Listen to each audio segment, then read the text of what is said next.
Chunk 1. Lorsque l'Edmund Fitzgerald a coulé, les équipes de sauvetage ont cherché pendant des jours, mais n'ont trouvé aucun corps. Les gens disaient que c'était étrange. Habituellement, les victimes de noyade remontent à la surface après quelques jours. Mais le lac supérieur est différent. Le site est devenu une tombe sous-marine, protégée avec des amendes de millions de dollars pour les intrus. Mais pourquoi ferait-il cela? Que savait-il que le public ignorait? La réponse réside dans ce que les plongeurs ont découvert en 1995. L'eau glaciale les avait conservés d'une manière qui a choqué tout le monde. Lorsque l'Edmund Fitzgerald a touché l'eau pour la première fois en juin 1958, les gens étaient émerveillés. Avec ses 729 pieds de long, c'était le plus grand navire à avoir jamais navigué sur les Grands Lacs. Il n'était qu'à 1 pied de la limite maximale autorisée pour la voie maritime du Saint-Laurent. Pendant 17 années consécutives, il a transporté des boulettes de minerais de fer de Taconite du Minnesota vers de grandes villes industrielles comme Détroit et Tolède. Les gens l'appelaient le puissant Fitz parce qu'il n'était pas seulement grand, il était aussi rapide et fiable.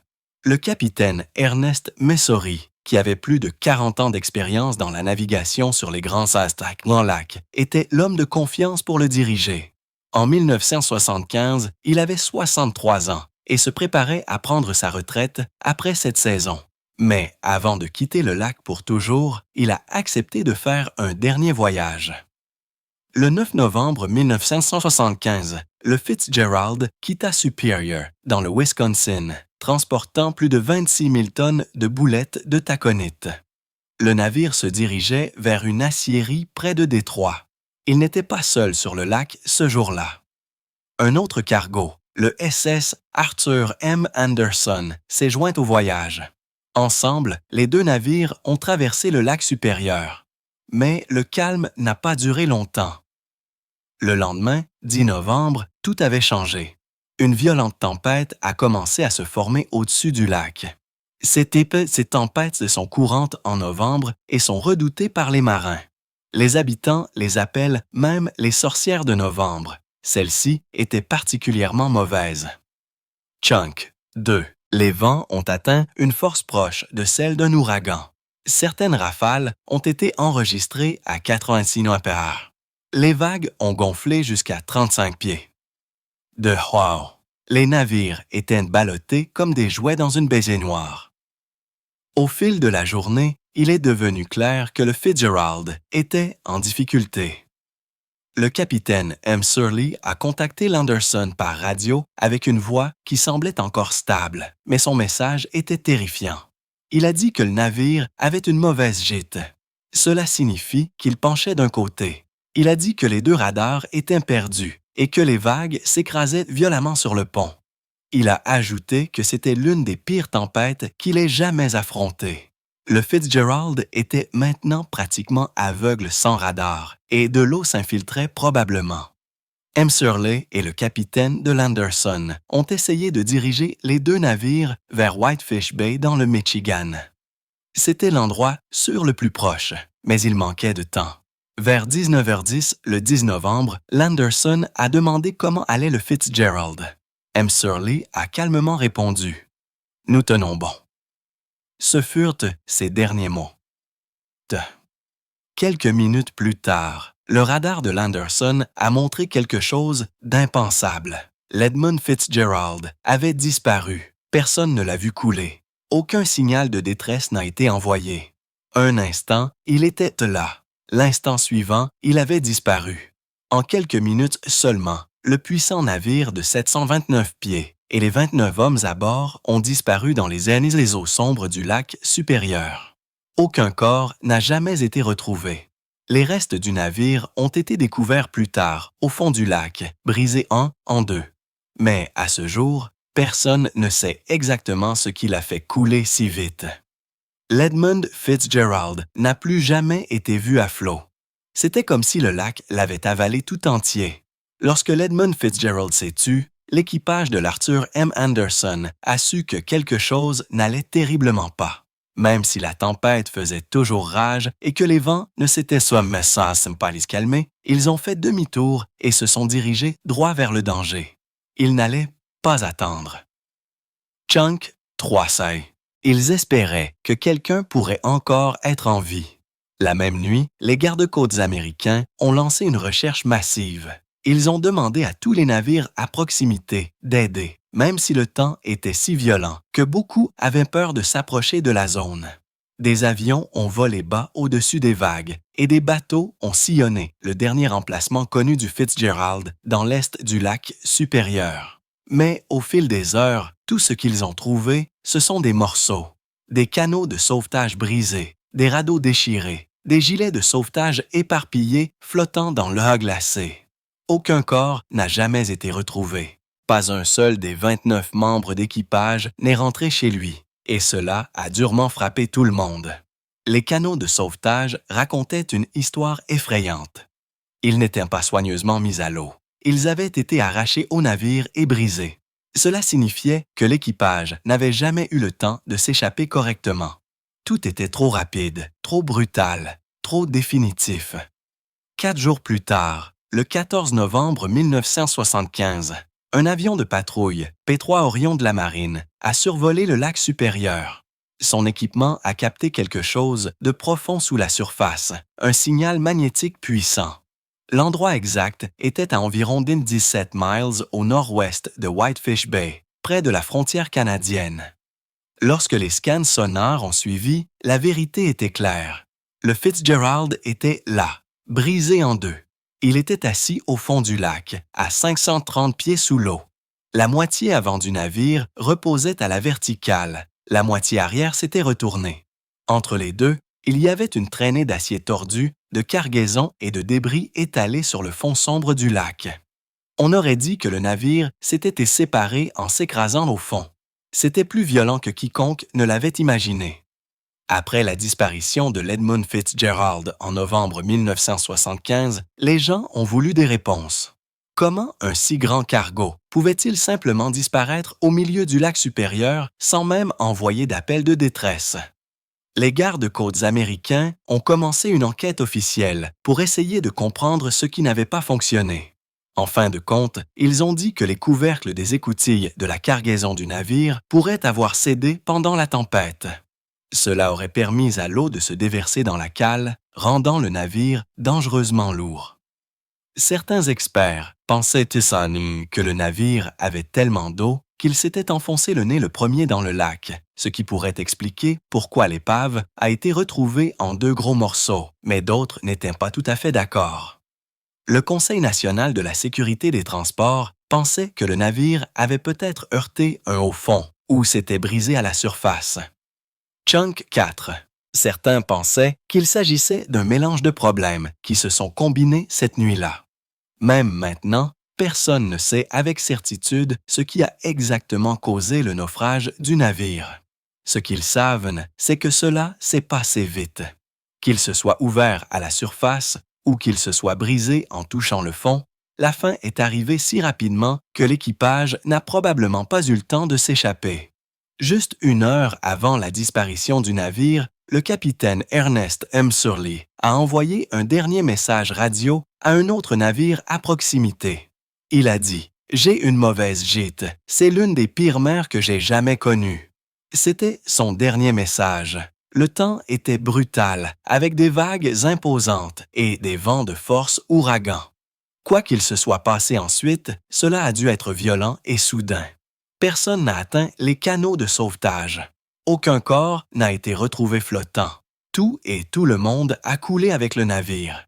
Cette tragédie a conduit à des changements dans la façon dont les navires étaient construits et dans la façon dont ils étaient vérifiés. Après 1975, les navires ont dû subir des inspections plus approfondies, en particulier les couvercles des écoutilles. Ils ont également été tenus d'avoir de meilleurs sondeurs de profondeur et des combinaisons de survie en eau froide. Si l'équipage de Fitzgerald avait eu ces combinaisons, certains d'entre eux auraient pu avoir une petite chance de survivre. Mais à l'époque, aucun des 29 hommes n'avait ce genre de protection. La température de l'eau n'était que de 36 degrés F. Dans ces conditions, une personne s'engourdirait en quelques minutes. Après quelques jours de recherche, les gardes-côtes ont interrompu la récupération. L'épave reposait à plus de 500 pieds de profondeur, trop bas pour toute tentative de sauvetage ou de récupération des corps à ce moment-là. Les familles des marins disparus ont été informées que leurs proches avaient disparu à jamais, reposant dans les profondeurs froides et sombres du lac supérieur. Après le naufrage de l'Edmund Fitzgerald en novembre 1975, il n'a pas simplement disparu de la mémoire. Il est resté profondément ancré dans l'esprit de tous ceux qui connaissaient le navire, en particulier les familles des 29 membres d'équipage qui ont coulé avec lui. Au fil des ans, de nombreuses personnes ont ressenti une attraction vers l'épave, même si elle se trouvait à plus de 500 pieds sous la surface du lac supérieur. Certains sont venus chercher des réponses, d'autres sont venus juste pour regarder. Mais ce qu'ils ont trouvé n'était pas toujours facile à raconter. En mai 1976, seulement 6 mois après la tragédie, la marine américaine a envoyé un robot appelé Curve 3. Il était contrôlé par des câbles d'en haut et son travail consistait à explorer le fond du lac et à photographier l'épave. Chunk 5. Quand il a atteint le navire, il a trouvé l'Edmund Fitzgerald en 2 morceaux géants. La moitié avant était encore droite, mais l'arrière s'était retourné à l'envers. Entre les deux, la lourde cargaison d'acier et la coque brisée étaient éparpillées partout. Les caméras du robot ont montré du métal tordu, des ponts déchirés et des signes de force massive, mais aucune trace des hommes qui avaient été à bord. À l'époque, la qualité de la vidéo était mauvaise et l'eau était sombre. Il était difficile de voir quoi que ce soit clairement. L'objectif principal était de cartographier le navire, pas de chercher des corps. La question de ce qui est arrivé à l'équipage est donc restée sans réponse. En 1980, quelque chose d'important s'est produit. Jean-Michel Cousteau, le fils du célèbre explorateur océanique Jacques Cousteau, a emmené un petit sous-marin jusqu'à l'épave. C'était la première fois que des humains visitaient réellement le site en personne. Lui et son équipe ont lancé la plongée depuis le navire Calypso. Quand ils ont atteint l'épave, ils sont restés à l'extérieur et ne sont pas entrés dans le navire. Ils ont regardé attentivement autour d'eux, étudiant comment le métal était plié et déchiré. Les dommages semblaient s'être produits de haut en bas, presque comme si le navire s'était fendu en deux à la surface avant de couler. Mais ils n'ont rien trouvé pour confirmer cela. Et une fois de plus, aucun corps n'a été retrouvé. C'était comme si les hommes avaient complètement disparu dans le lac. Les gens se demandaient si l'équipage avait été piégé à l'intérieur du navire lorsqu'il s'est brisé. Certains pensaient que leurs restes étaient encore cachés dans l'épave, recouverts d'acier ou enfouis dans le fond mou du lac. D'autres pensaient que les eaux puissantes du lac supérieur les avaient peut-être emportés. Mais il n'y avait pas de réponse claire, seulement des questions. Les familles espéraient que quelqu'un finirait par trouver quelque chose qui pourrait leur apporter la paix. Même si ces premières missions n'ont pas rapporté beaucoup d'indices, elles ont initié quelque chose d'important. Elles ont montré que l'Edmund Fitzgerald n'était pas oublié, et elles ont prouvé à quel point les gens se souciaient, non seulement de ce qui s'était passé, mais aussi des hommes qui avaient été perdus. Des plongées ultérieures apporteraient des découvertes encore plus émouvantes, notamment des images qui, selon certains, montraient des restes humains. Mais ces histoires et la tristesse qu'elles portaient viendraient plus tard. En 1959, quelque chose d'inhabituel s'est produit au fond du lac supérieur. Une grande équipe composée de NOAA, de National Geographic, du Corps des ingénieurs de l'armée américaine et d'autres agences s'est réunie pour examiner de plus près l'épave de l'Edmund Fitzgerald. Chunk 6. Ce n'était pas une expédition ordinaire. Ils ont utilisé un équipement d'imagerie 3D avancé, y compris un traîneau remorqué et un petit robot appelé ROV pour capturer ce qui n'avait jamais été vu avec autant de détails auparavant. Des heures de vidéos ont été enregistrées, non seulement pour la recherche, mais aussi pour les musées et les futurs documentaires. Les caméras ont dérivé lentement à travers l'épave, montrant la forme fantomatique du navire qui gisait toujours là dans l'eau froide et sombre. Mais comme dans le passé, ils n'ont trouvé aucune trace de l'équipage, ou du moins rien n'a été mentionné publiquement. Ce qui comptait le plus lors de cette expédition, c'était l'état du navire lui-même. La question de ce qui est arrivé aux hommes est restée sans réponse. Puis vint 1994, une année qui allait tout changer. Il s'était écoulé 19 ans depuis que l'Edmund Fitzgerald avait disparu sous les vagues. Cet été-là, 2 équipes différentes ont décidé de redescendre. L'une d'elles était dirigée par le Dr Joseph McInnes, un explorateur canadien bien connu. Lui et son équipage ont effectué 6 plongées dans un petit submersible appelé le Celia. C'était en juillet quand ils sont descendus et ils ont capturé des heures d'images claires. Ils ont étudié l'épave de près, pris des notes et essayé de reconstituer ce qui avait réellement causé la catastrophe. Mais même avec tous ces efforts, ils n'ont pas pu dire avec certitude pourquoi le navire avait coulé. Cela restait un mystère. Mais ce même été, quelque chose s'est produit que personne ne pouvait ignorer. Une équipe privée appelée Deep Quest Limited, dirigée par Fred Shannon, a effectué 7 plongées supplémentaires. Ils ont passé plus de 42 heures là-bas à examiner attentivement tout. Et c'est au cours de l'une de ces longues plongées silencieuses près de la proue du navire qu'ils ont vu quelque chose qui les entrait à jamais.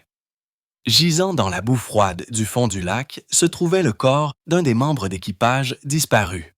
Après près de 20 ans sous l'eau, le corps était encore partiellement intact, conservé par les températures glaciales. La silhouette était face contre terre dans la boue, portant une combinaison et ce qui ressemblait à un gilet de sauvetage. Le gilet était usé et endommagé. Sa toile se désagrégeait, mais les blocs de liège utilisés pour la flottaison étaient encore visibles. Il était clair que cet homme avait essayé de survivre.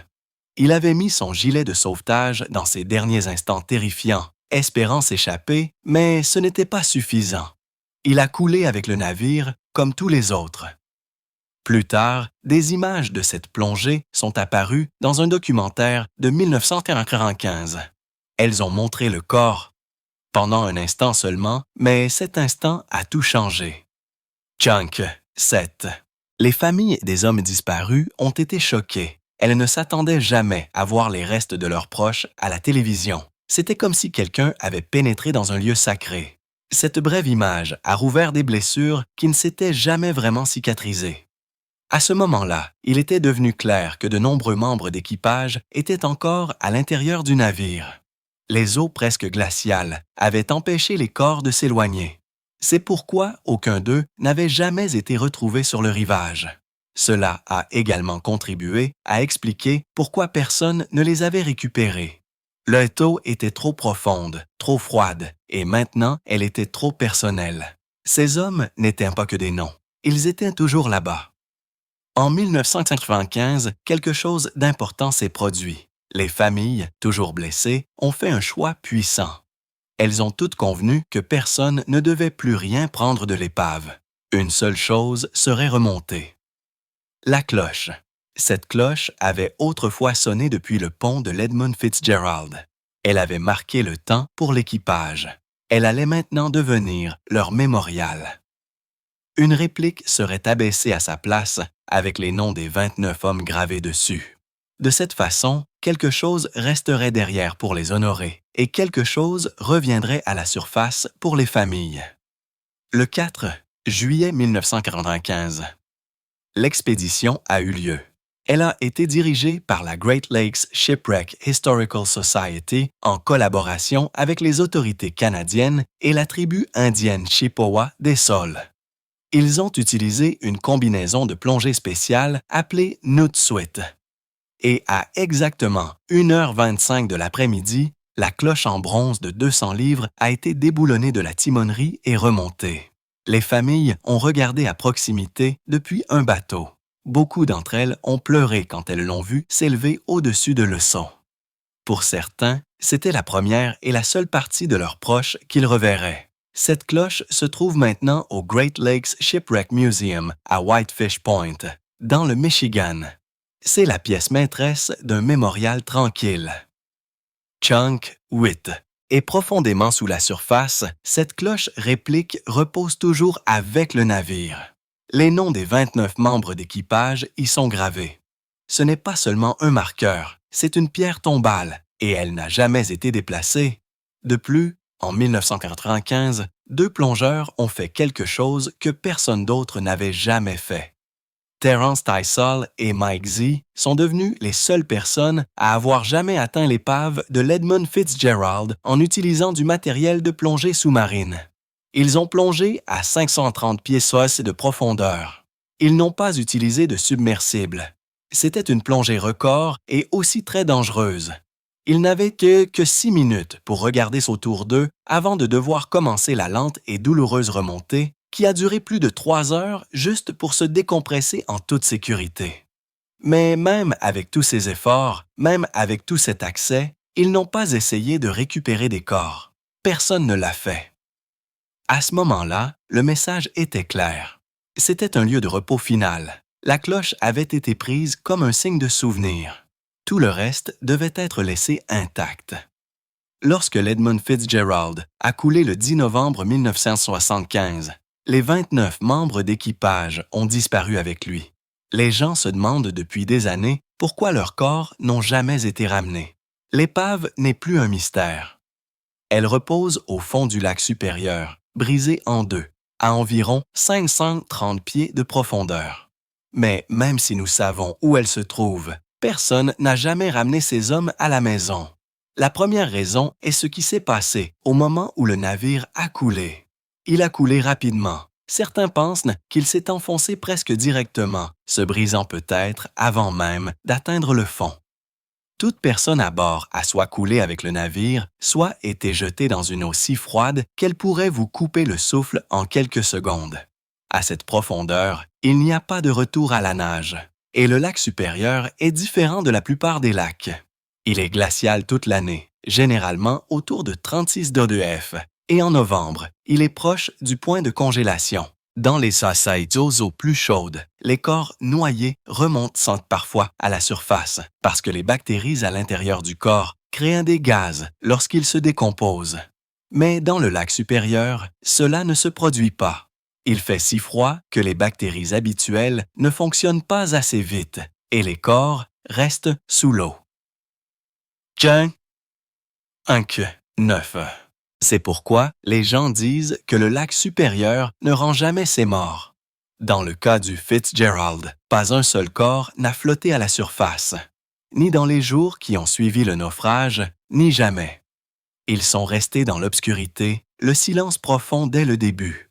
Même si quelqu'un avait voulu les récupérer, la technologie n'était pas là. En 1975, personne n'avait l'équipement adéquat pour aller aussi profond en toute sécurité. Surtout pas dans les eaux. Agité, tessé du lac supérieur. Le navire se trouve à une profondeur équivalente à un immeuble de 53 étages sous l'eau. Les plongeurs ordinaires ne peuvent pas y aller. Il faudrait du gaz spécial, des combinaisons avancées ou des sous-marins télécommandés. Et même ceux-ci ne sont pas sûrs lorsque la surface est agitée, ce qui est souvent le cas sur les grands lacs. En 1995, 20 ans après le naufrage du navire, un groupe de plongeurs professionnels est descendu jusqu'à l'épave. Ils s'y étaient entraînés, utilisaient des mélanges de gaz exotiques et même alors, ils pouvaient à peine rester quelques minutes. C'est dire à quel point c'est dangereux. Essayer de remonter des corps de cette profondeur dans ces conditions aurait signifié risquer davantage de vie pour une mission qui pourrait même ne pas fonctionner. Au moment où nous avons eu les outils pour regarder de près, de nombreuses années s'étaient écoulées.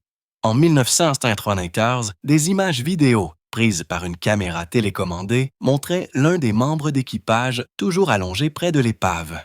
Mais il n'était plus entier. Son corps s'était lentement décomposé dans l'eau froide et ce qui restait était principalement squelettique, maintenu ensemble uniquement par des vêtements.